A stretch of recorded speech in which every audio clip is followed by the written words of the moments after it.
futa tena ebite okosenga nini bon biso tozokende kala mingi te ba retraite ko ya to se reposer to sama kam susu mais ngana bota na sport loko na lobi boye omoni na vie il faut pe stabilité bi change na mona ba journaliste les lois alia wa lobi akekuna lobi instabilité pe futa kate omoni na fanda wana na pesa pe guna ba jeune belé omoni pona na stabilité wana tia pe qualité tia pe professionnalisme tia pe responsabilité personnalité ezali kambo mais ça blague te journalisme au monde tozozo ba pression ndenge na ndenge osali kaka pa boye porte à prison. Sur le plan qualitatif entre nous journalisme ezako kita ils ont mataté. Pourquoi les gens sont pressés? Bah règles élémentaires, bah yébité, bah fondamentaux, bah yébité, bah fandi wana kokota na ba vie privée à tout. Hein? Oh président Salagi boy, tout ça kokota vie privée à moto. Mais voilà les officiers dans le même maillot na prison maman, vie privée. On peut perdre crédibilité na yo. Journaliste, sokoza na dignité te tika buloyo. Sokoza na crédibilité te. Ole kala na intervalle ba nani wana? Ba zappé. Pas spéculer trop. Non. Chose à journaliste, tous ça l'effort pour journalisme congolais et tombouama. Tous ça l'effort pour les jeunes journalistes et exemple malam. C'est ça notre contribution. Monia, tous en même temps formateur, tous en même temps encadreur. Tout comme encadré, pour biso encadrer biso. Alors valeur nyonso positif, il faut tout transmettre. Na jeunesse ya lelo, na relève. Oyeko ya lobby pour que stabilité tikala musala yango ezala respecté là on a kosenga ba journaliste respect zala c'est ça journaliste azali monta il faut azala digne azala liberté d'esprit de manière que à sali analyse naie si c'est pas bon si c'est bon ce qui retard ezali na préparation à léopard au Koloba non il y a du retard c'est préjudiciable au football congolais so babandi attend au lobby très bien cette fois-ci les léopards ont commencé à temps c'est comme ça. Mais au point comme à niveau il faut la crédibilité, il faut la personnalité, il faut la dignité.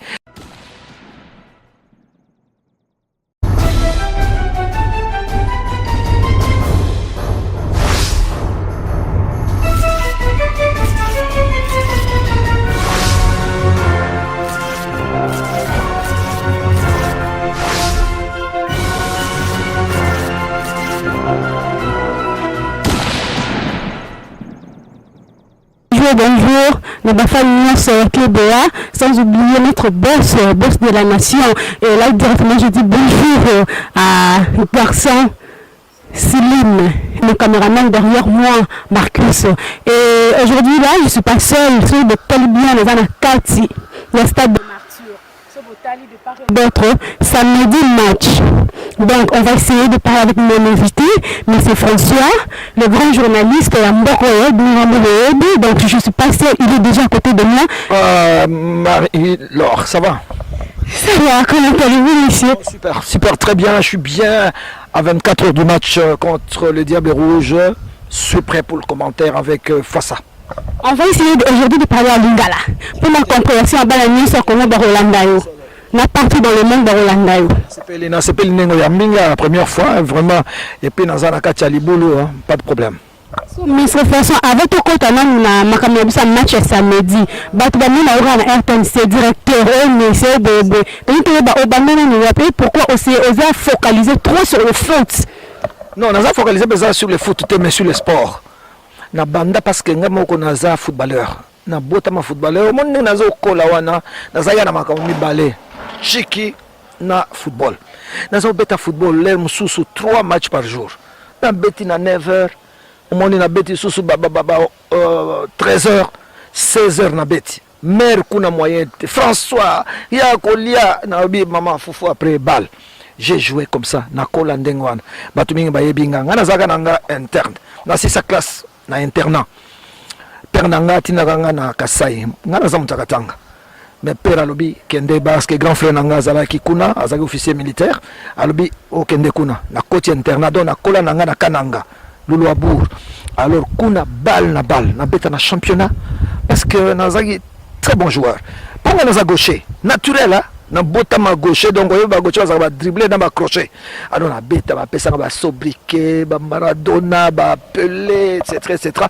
donc zaka na chiki na so na zongi na bwaki ba buku na ki obeta bal so na sisi na zongi na sali ba devoir na côté internat na côté na programme internat to ici ba 17 mois repos toke totangi ba samedi match eza na collège wa comme je brillais tellement na beta na championnat en première division na Kanakin na beti côté na beti na Dering club motema pembe na beti ba nini wana avant les na 6 examen d'état na ba 74 na kena no mbandaka pour na université pour na lingo comme médecin na lingo comme na médecin so ndeni mbala moko journaliste yani faut na ngate deuxième république za na système moko ya quota biso ba katangele biso ba lobaki non il faut ba quota mo nazaki défavoriser na quota moi na sala médecine na ke na sala droit place qui élevé oh non nde na moni journalisme na koti na sali concours et puis na banda na journalisme ndengwada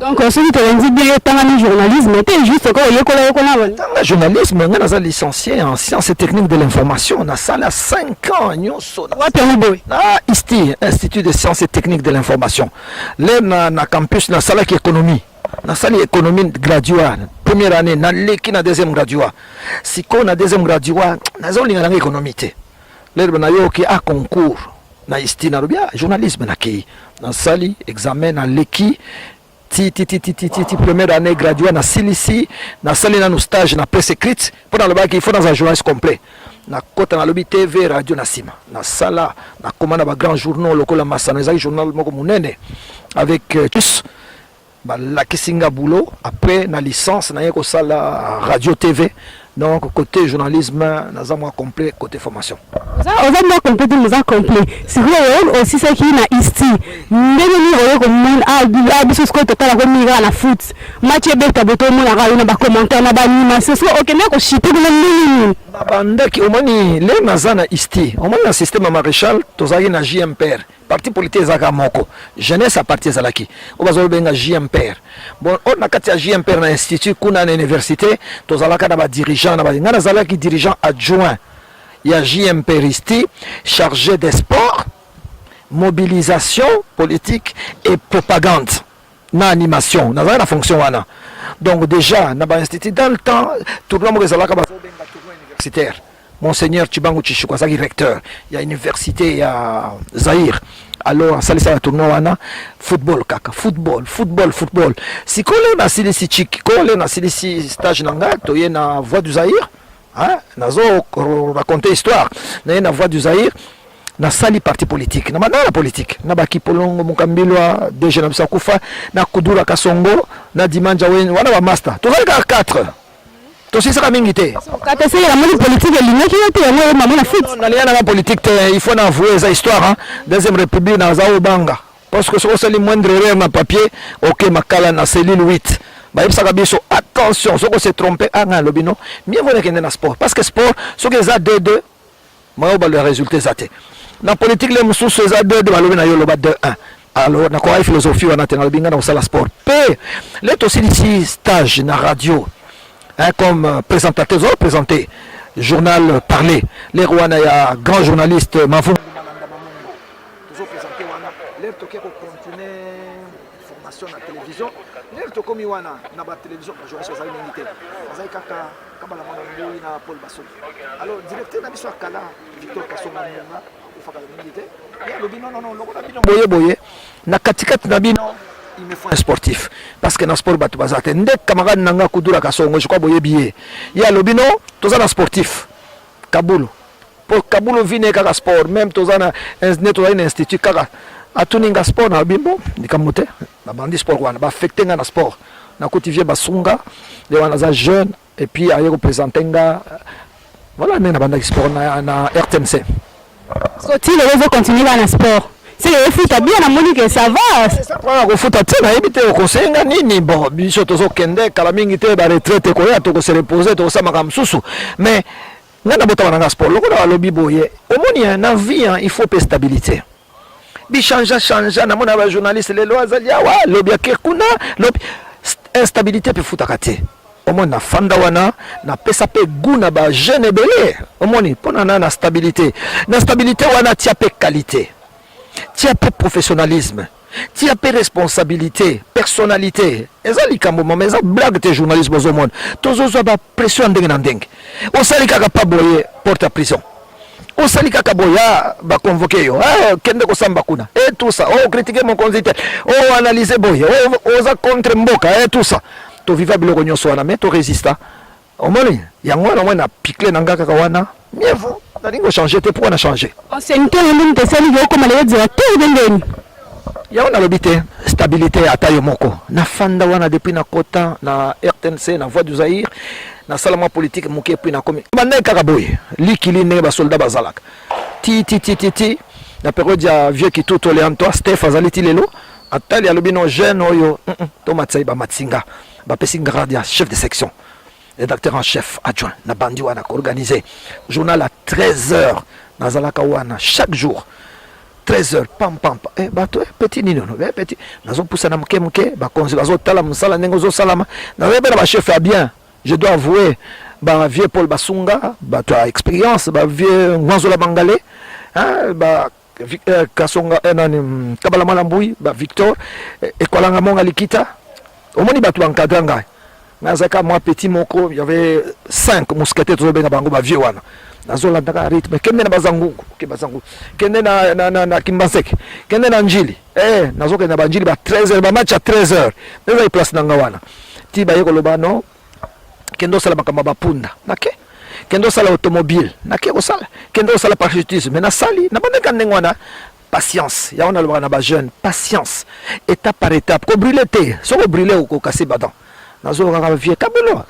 sala boy malembe tilelo mais biso ce qu'on ba jeune alors ba bi patience ouais mutu no sali ba sauter ka escalier comme le roi vie kabulu so oyi se ba nimba o ba sotaka na ka ifuna ko mabomba la moko ezate ke comme mama atayo moko okomi na rédaction kaka lelo baza ko sala intronisation ya pape na Vatican na kendo couvrir arrête so continue ngwa tika nanu ba vieux batu ya kalao baza basi ba fanda ba yebi ndenge na ko couvrir ba événement ba ko batu wana tiki ba kei ba couvrir pape ce qui président de la République a prêté serment ezaka moto yeka na rédaction lelo non ba ko pesa ba ancien o baza expérience na rédaction baza yo fanda kande otala babi pe bino ba vieux lelo bono filmer ba petit bouton fort mona so ya vo filmer lié o ti en direct tala ba rédaction mbele batu banane baza ba vieux baza te o fina privé ba chaîne privée yo lokolo zawa no zayo moko est-ce que ça na vieux likolo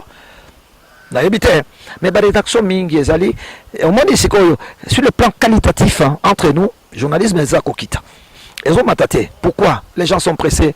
Bah règles élémentaires, bah yébité, bah fondamentaux, bah yébité, bah fanduana, cocotte na vie privée à bateau. Hein? Oh, président Salagibo, tout ça, cocotte la vie privée à moto. Mais voilà les officiers, même maillot na prison, maman, vie privée. On peut perdre crédibilité na yo. Journaliste, ce qu'on a na dignité te, tika bouloyo. Ce qu'on a na crédibilité te, on les kala na intervalle, bah zappé. Papa, il faut aussi la capter sondage te. On l'équipe na balabala il faut battre le bas tel Victor battre oh Victor so bazo tuna yote comment qu'est-ce qui se passe? C'est la même chose dans journaliste on l'équipe inaperçu on y a un stade à mbote mon côté tu dois te dire il y a un problème et ça il ba public ba jujaka comment musalezo salama est-ce que journaliste on a pas information malamu est-ce que journaliste on a salaka banalise malamu. C'est très important le métier nabiso. So ba biloko wana oza nango te, changer métier, c'est tout, c'est simple. To chité na biso peut-être blasco match ya samedi. Au moins est-ce que tu vas gagner, est-ce que tu vas pola, est-ce que comme biso ba match ya samedi mais match la tension. Donc nous disons on a la tension à la match le parpé. Yo le bangeni. Oh match attention na ebité ngana mesana na ngai na sala monde entier za la coupe du monde za banini tension na ngai za te na za congolais c'est vrai. Donc beta match ngamu ta beta te c'est le léopard ba ko beta. Mais moi dans ma position de journaliste commentateur non parce que nous avons fait ces informations na bazana ndako na bazana intérieur ya mboka bazo landa. Na oza la problème sentiment te na comme le supporter na makati ya gradé non. Mais na yebisa na batu bo gérer attention na bino madame to pola. Tout pola na stade. Tunisia police biso. Mais ils ont raté. 3-0. Topola en Égypte. Toujours la qualification. Donc Tokyo Pola. Attention. C'est pour ça qu'il faut prendre des matchs très au sérieux parce que c'est un match à 3 points. Les Congolais à Brazzaville, ils se promener. Non, mais on a 3 points. Soit c'est le match, c'est un bon résultat. Donc tout est possible. C'est-à-dire, supporter sur quel stade il faut se préparer. L'équipe n'a pas match nul. L'équipe n'a pas là. L'équipe n'a pas gagné. Ce sont des possibilités du football. Et ça fait que ce qui équipe est poli, babanga, t'as la chaise à stade. Yo, tu sais wapi, oye, mais on parle poli, on va dire qu'on bouge la chaise. Est-ce que ça non? Pour la tête, on a pas ça qu'on gagne. Tout le monde va si bien qu'on gagne à ça. Mais on a un blague à principe. Les Congolais à Brazza, baye pe ko bunda et c'est tout batté. Tout ça dans groupe à Batumine. Place Kakamoko. Mais équipe au bête à domicile, ils ont un avantage. Terrain naïe, public naïe, environnement et tout ça. Hein? T'as là, stade 80 000 places. Peut-être samedi, tu as 100 000 places, 120 000 places. Joueurs. Mais ce que Bongi, c'est bien, psychologiquement, mentalement, aux un match dans ma boko. Chance mingi au gagner les alliés, mais il y a toujours un adversaire. Sinon, s'il n'y avait pas d'adversaire, ça ne sert à rien, mais il faut qualifier l'équipe ici. Donc c'est ça. Il faut que Batoua se prépare pour samedi. Ça combien tu as combien? Tu as marqué combien? Non. On a à côté, on a terre, on a Zambété. On a tenu la question. Oui, on a Zambété. C'est vrai qu'en tant que Congolais, je souhaite que le Léopard va gagner 3 points. L'essentiel, dans le match à venir, il va démarquer d'abord 3 points. Parce que le Congolais va se préparer en France. 40 joueurs présélectionnés. Cela veut dire qu'il va préparer le match de Bango très au sérieux et ça blague. Donc, comment nous avons un niveau à Naténacé dans le dépassement de stade. Maintenant, tu peux analyser, tu peux la qualité de joueur Florent Ibenga à retenir. Comment, dans quelle ambiance va se préparer, tu peux là. Et c'est comme ça, j'espère que Florent a commenté équipe équilibrée. Beni Kafobé Aye, pour la première fois qu'on bête dans le stade de Martyr. J'espère que Simba, papa Naya Aye, famille Naye Baye, Baouti Londres, Baye Kotalaye, c'est une bonne chose. Cédric Bakambou, Congolais Baléli est trop. Florent Ibenga Bengi ici, bon, moi Namboka Zongi, Nani Moubele, Firmin, et ça stade Naye, à bêta trop, avec le bas. Donc, il y a un stade par cœur. Mais je crois que ce qui va valer on les a réunis, je pense qu'il y a lieu de faire un bon match. Je souhaite bonne chance au Léopard, mais je souhaite également bonne chance au Diable Rouge parce que Frontier les a en fleuve. Hein, alors? Mais là, quand nous sommes au Zalana, il faut rater gagner. Kaka, qui a mis qui a qui de Zalana souté. Tika et Logwana. Ozali sport, Virtua Sport les années. Au comment on a drapeau et Kobima. Il y a jaune. Tu as un drapeau à il faut battre. Il y a un drapeau à FIFA. Fair play. Dans drapeau. Sportivité. FIFA a recommandé le Rognon Soana. Football les a guerté. Et ça bitumba. C'est politique. Pourquoi? Les Congolais à Brazzaville ont traversé fleuve, Bakoya, ont passé week-end na Kin. Donc les a samedi, batali match, n'importe quoi. C'est ça la vie. L'essentiel est que le match est bête dans la paix. Mais je crois que côté on a un problème. Le ministre Papignan Wassali moi est fort. Réunion de sécurité salami. Dans mon inspecteur Mabiso, à côté à maintien d'ordre. Dans mon qui battu à Aner, services spéciaux, c'est-à-dire mobilisation zali pour que le match les l'âme. Et là, on a senga kimia bobote za match à Boutou. Police a canalisé Batou sur le match Sili, Bobimi. So kende pon kasavo boke ozwi taxi biso zo impale so kende kasavo bo victoire de Kabali Kimbangu Senga mutamkazon so za côté lingwa la OK ozwi o lekerten se OK bo wileri ozo impale. C'est tout ce que nous demandons. Match Sili bien to dimina kimia to zo nanda au poli quand zo nanda to bomisa na deuxième journée. Espérons votre mot de la fin. Non, mot de la fin c'est pas trop hein bon moni hein on a mon azalaka journaliste, bien sûr, occasion, il y a bonné, ça pas bien, décider d'informations. Pour battre pas spéculer la trop. Non. Les choses journaliste, toujours ça l'effort pour le journalisme congolais et tombouama. Toujours ça l'effort pour les jeunes journalistes et l'exemple à Malam. C'est ça notre contribution. Moi, toujours en même temps formateur, toujours en même temps encadreur, tout comme encadré, pour sauver encadrer biso. Alors valeur positif, il faut tout transmettre. Na jeunesse ya lelo na relève oyo lobby pour que stabilité tikala musala yango ezala respecté là on a kosenga ba journaliste respect zala parce que ozala pesima ba dirigeant mabete soki dirigeant futeli yo facture à électricité Yasnel dirigeant futeli yo facture à régie des eaux dirigeant a fouti Minerval à mwana na yo oza iso na crédibilité te parce que moi on sala analyse ezate olingo sala boy ah je wana futela Yasnel. Non, il faut éviter ça. Journaliste Azali Mouta, il faut avoir la digne, avoir la liberté d'esprit, de manière que à sali analyse naie, si c'est pas bon, c'est pas bon, si c'est bon, c'est bon. Ce qui retard Ezali la préparation à Léopard, au Koloba, non, il y a du retard, c'est préjudiciable au football congolais. So Babandi attend au lobby. Très bien, cette fois-ci, les Léopards ont commencé à temps. C'est comme ça. Mais on peut comme à un niveau où il faut avoir la crédibilité. Il faut avoir la personnalité, il faut avoir la dignité. Si vous n'êtes pas dans la ministre, le ministre va patron va partenaire. Si ça ne va pas, je dirais, M. Papi Nyango, voici mon point de vue. N'est-ce pas? Ministre Azan Zambete, Aza Yezouté, Aza Moutuloko Yo, a qui se trompé, le Kolanga a s'est trompé. Mais ce que a moi sagesse sur l'excellence, voici mes propositions. Excellence na moni boye. Olingo zwa boye na moni zelisa mwa muke. Excellence ça na moni retard ekoti. Au moins, le jeu de francophonie retard et côté. Il faut que ça papier Nyango. Attention, tu as commis à quelques semaines préparation bandité. L'essentiel est que tu travailles dans l'harmonie, dans la discipline, dans la concorde, pourvu que sport, moi je crois que l'objectif est super.